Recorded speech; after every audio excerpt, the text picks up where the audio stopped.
mikið hlaup og erfitt en ég verð nú viðurkenna það, ég stoltur af mínu liði, þeir lögðu mikið í þetta og við áttum okkar möguleika til að skora mörk og fengum ágætis sénsa en svo sem ekkert ósækjart úrslit.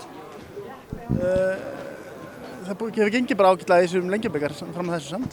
Já, þetta hefur rúlað ágætlega en þetta er svona, já, það er bara upp og ofan, maður er ánægður með svona part úr leikjum og minna ánægður með annað en það er bara eins og það er þegar þú ert að undirbúa liðið fyrir átökin og það eru sem betur fer aðeins svona lengri partar og leikjum sem maður er sáttur við heldur en áður. Þetta var að skipta menn svona meira máli þegar nær dreifum úti og það er svona smá hitt í mönnum það? Já, það er bara þannig, það er engin skaplaus í þessu og það þarf að menn þurfa að spila með svolítilli ástríðu og það var bara gert í dag og ég held að þessi bara allir sáttir að leikloknum. Það var ekki bara gaman að þessu svona? Jú, þetta þarf að vera, þetta snýst það að gefa allt sem þú átt í þetta og stundum erum menn að dansa á línunni og þannig er bara boltinn. Og hvað lætið þér það? Nei, ég held að ég var bara tiltölulega rólegur, eins og oft áður.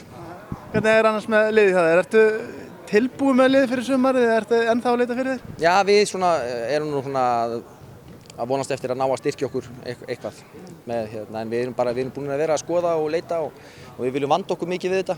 Það eru margir ungir drengir sem að spila og hafa staðið sig vel og unnið sér réttis að vera í liði og vera í hóp og taka þátt í þessu dæmi hjá okkur en við viljum svona kannski aðeins auka reynsluna og með því að eiga meiri samkeppni í stöðum.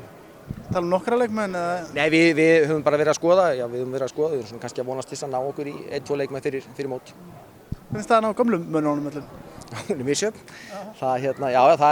Þeir eru í ágæti standi en það þarf að fara svolítið varlega með þessa gömlu hunda. Það er að vera svolítið klókur og þurfum svona að finna rétta magnið af mínútum og verkefni fyrir þá til þess að þeir sé að ná sínu besta. Eru þeir að fara að ná mótinu bara frá byrjun?